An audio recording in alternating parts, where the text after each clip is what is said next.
Balita mula sa lalawigan sa bawat rehiyon ng ating bayan. Dito sa Ang Pilipinas Ngayon.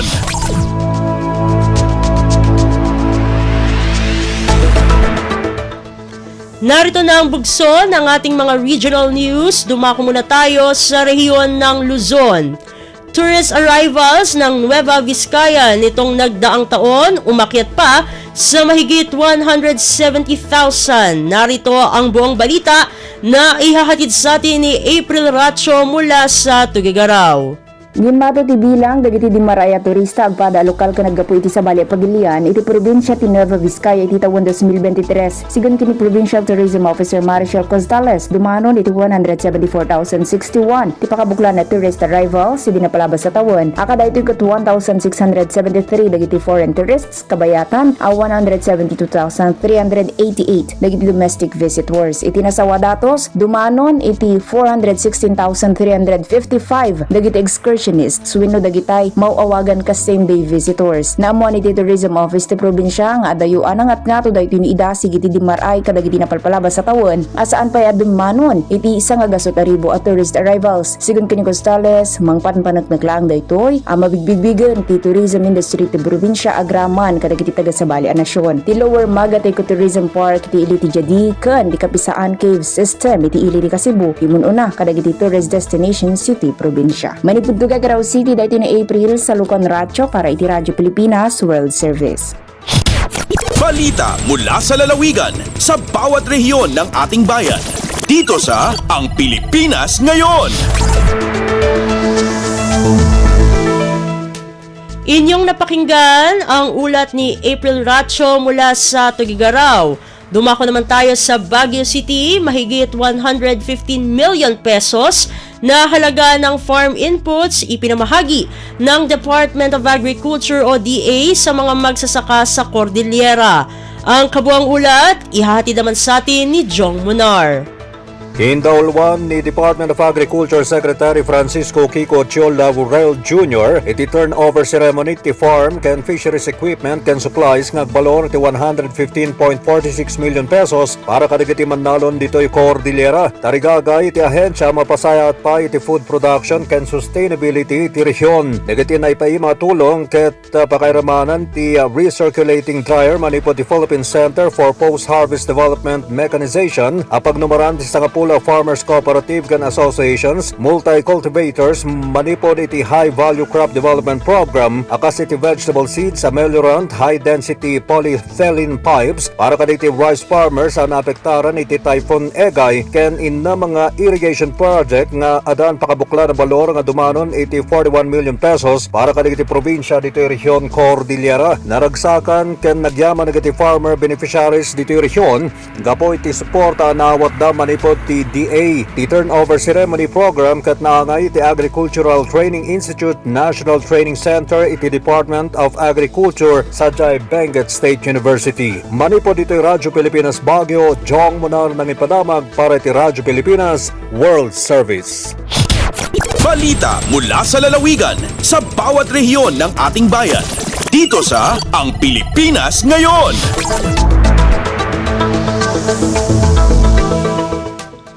Inyong napakinggan ang ulat ni Jong Munar mula sa Baguio City. Pumunta naman tayo sa Virac.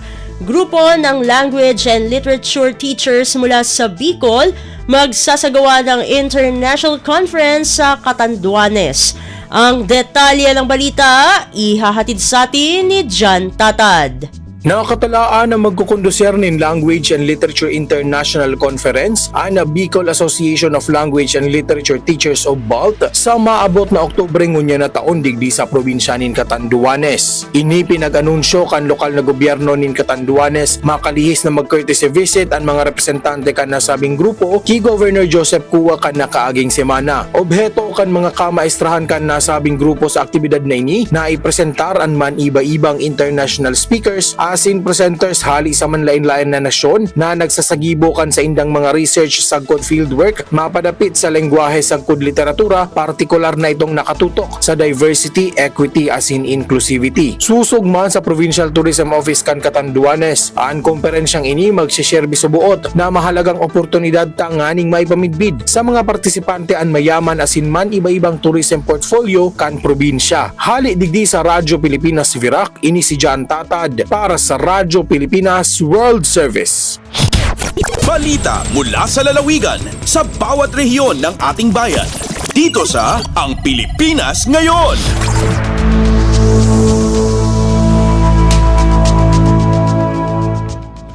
Inyong napakinggan ang ulat ni John Tatad mula sa Virac. Dumako naman tayo sa rehiyon ng Kabisayaan, 9 milyong pisong halaga ng illegal na droga na sabat sa iba't ibang anti-drug operations sa Central Visayas. Pakinggan ang kabuang ulat na ihahatid sa atin ni Carmel Matus mula sa Cebu. Nikabad ngadto sa 9 milyones pesos ang nasakpit ka balor sa illegal nga droga gikan sa nakalalayang anti-drug operations dinhi sa Central Visayas. Pinakaulahing operasyon nga nakuha ang 6.9 milyones pesos nga illegal nga droga sa dakbayan sa Talisay ug Sugbo nga gihimo ang operasyon ni atong weekend. Kini gawas pa sa kapin 2.1 milyones pesos nga illegal nga droga nga nakuha sa operasyon sa syudad sa Tagbilaran, lalawigan sa Bohol. Sa usa ka pamahayag gibutyag ni Police Brigadier General Anthony Abrin, ang Regional Director sa Police Regional Office 7 kon PRO7 nga gipaabot nga mas daghan pa unya silang masikop nga mga drug personalities. Human nga gipanghingusgan usab nila ang ilang kampanya batok sa illegal nga droga sa rehiyon. Mibahad si Abirin nga way puas ug way undang ang ilang operasyon aron ilang makabot ang drug reduction dinhi sa Central Visayas. Kini si Carmel Matos Pedrosa para sa Radyo Pilipinas World Service. Balita mula sa lalawigan sa bawat rehiyon ng ating bayan. Dito sa Ang Pilipinas Ngayon.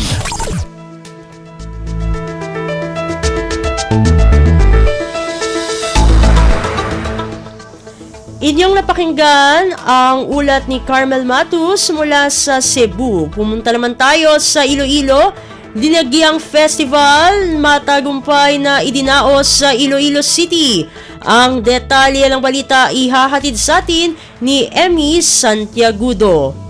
Nangin madinalagon ang selebrasyon sang Dinagyang Festival 2024 sa syudad sang Iloilo. Linibo ka mga bisita kag turista ang nagpadulong sa syudad agud magtan-aw sa mga nagkalain-lain nga tribo nga nagpasakop sa highlights sang Dinagyang Festival sa Tribes Competition sang Domingo, Enero 28. Nagtampong sa selebrasyon sa House Speaker Martin Romualdez kag mga senador na Senator Bongo, Senator Lito Lapid, Senator Ramon Revilla, Senator Risa Ontiveros kag iban pa. Ginpalakpakan naman ang mga tribo nga nagpasakop sa Tribes Competition sa ila makahawat-hawat nga performance nga nakasentro sa debosyon kay Senyor Santo Niño. Kampyon ang tribo Panay sang Fort San Pedro National High School sa Dinagyang Tribes Competition. Magluwas sa tropeo, ginbaton man sang tribo ang 1 million pesos nga premyo kag award nga Best in Music. Ang tribo Panay ang mapasakop sa Aliwan Fiesta agud magrepresenta sa Dinagyang Festival nga amo ang champion sang 2023. Nagikan sa Iloilo, Emerald Santiagudo para sa Radyo Pilipinas World Service. Balita mula sa lalawigan sa bawat rehiyon ng ating bayan. Dito sa Ang Pilipinas Ngayon.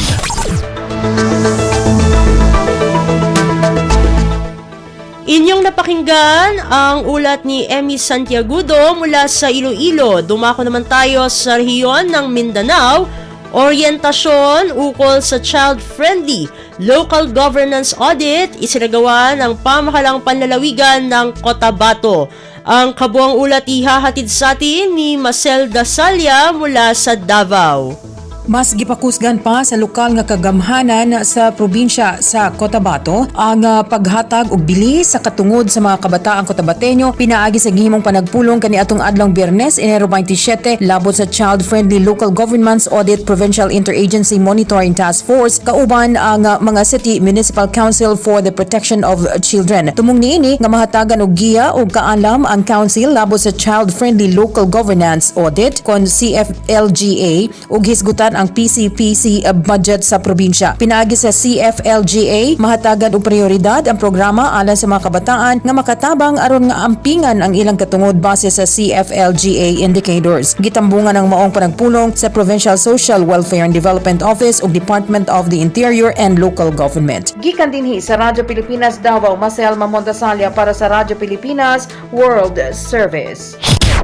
Balita mula sa lalawigan sa bawat rehiyon ng ating bayan. Dito sa Ang Pilipinas Ngayon.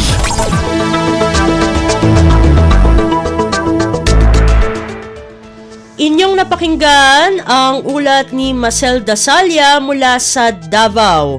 Dito na natatapos ang ating regional news.